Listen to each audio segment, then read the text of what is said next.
আলাইকুম গাইস, কি অবস্থা সবাই? আশা করি সবাই ভালো আছেন। আমি ফারদিন ইসলাম চলে আসলাম আপনাদের মাঝে নতুন একটা ব্লগ ভিডিও নিয়ে। আজকের বিষয়টা হচ্ছে আমরা যাব মেলায়। আর মেলাটা কোথায় সেটা হচ্ছে পিরোজপুরের কদমতলা ইউনিয়নে। সো আপনারা আমার সাথে থাকুন, দেখুন সেখানে আমরা যাই, কি কি করি, কি কি খাই এবং সেখানে কি কি পাওয়া যায় সব আপনাদের ফুল ভিডিওতে দেখানো হবে।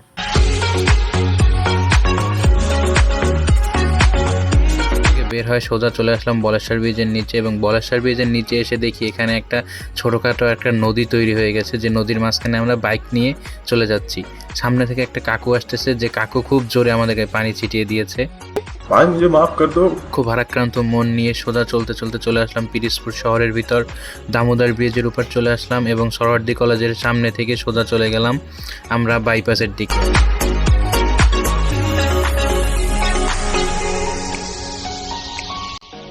বাইপাস সড়কে এসে বাইপাস সড়ক পার হয়ে এবার আমরা কদমতলার উদ্দেশ্যে রওনা দিলাম। 2000 years later. So guys, finally আমরা চলে আসলাম সেই আমাদের গন্তব্যস্থান, যেখানে আমাদের আসার কথা ছিল। আমরা ভিডিওর শুরুতেই আপনাদের কাছে বলছি যে আমরা আজকে কোথায় যাব। সেটা হচ্ছে কদমতলার যে মেলা, সেই মেলায় আমরা অবশেষে এসে উপস্থিত হয়েছি, এবং আমরা সেই মেলার ভিতরে কি কি দেখি এবং কি কি করি সবই ভিডিওর মাধ্যমে আপনাদেরকে দেখাবো। সো আমাদের পাশে থেকে পুরো ভিডিও না টেনে আপনারা দেখুন এবং উপভোগ করতে থাকুন। জুস পিলা দো। তো ফাইনালি চলে আসলাম আমরা মেলার ভিতরে, এবং এখানে এসে প্রথমেই আমরা চলে গেলাম একটা মিষ্টির দোকানে, যেখানে এসে বিভিন্ন ধরনের নাম না জানা মিষ্টি দেখতে পেলাম আমরা, এবং প্রত্যেকটা মিষ্টি দেখতে খুবই অসাধারণ ছিল। এমনকি এখানে একটা মিষ্টির মতো দেখতে কাকুর সাথেও আমাদের দেখা হয়ে গেল। তো তারপর চলে গেলাম আমরা ভাজাপুরার অপশন যেখানে ছিল, যেখানে বিভিন্ন ধরনের বার্গার, চিংড়ি মাছের মাথা, ডিম, নুডলস, এমনকি বিভিন্ন ধরনের ফ্রাই আইটেম ছিল, কিন্তু আমরা কোনো কিছুই এভাবে ট্রাই করি নাই।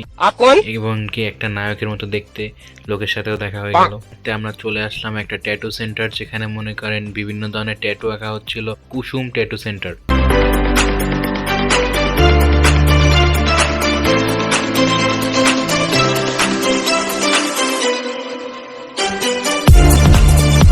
দেখুন কত পুতুল, কিন্তু এর মাঝে আমি আমার পার্সোনাল পুতুলকে এখনো খুঁজে পাচ্ছি না।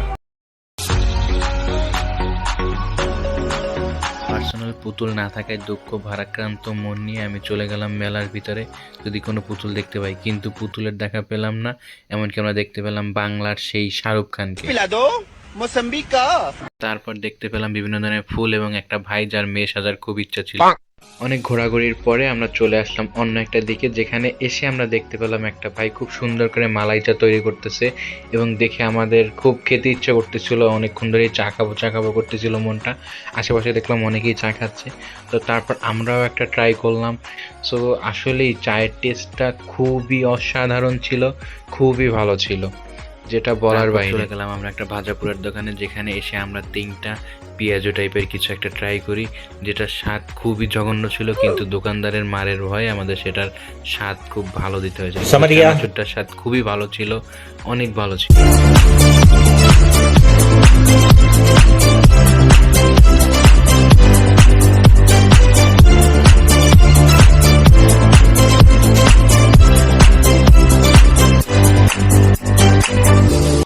সো তারপরে আমরা চলে গেলাম শক্তি পরীক্ষা দিতে, এবং আশেপাশের লোকজন দিচ্ছিল ধৈর্য পরীক্ষা, যাদের প্রচুর ধৈর্য। অন্যরা ঘুষি দিচ্ছে এবং তারা সেগুলো দেখছে কার কত ওঠে।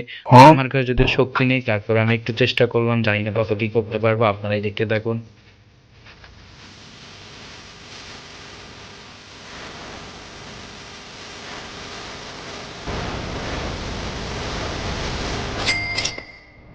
এবার বাসার দিকে চলে যাওয়ার সময় হয়েছে, এবং আমরা বাসার দিকে রওনা হলাম। এই ছিল আজকের মেলার সম্পূর্ণ ব্লগ। আশা করি আপনাদের সবার ভালো লাগছে, এবং এরকম নতুন নতুন ব্লগ পেতে আমাদের চ্যানেল সাবস্ক্রাইব করুন এবং আমাদের লাইক কমেন্ট শেয়ার করে আমাদের পাশে থাকুন।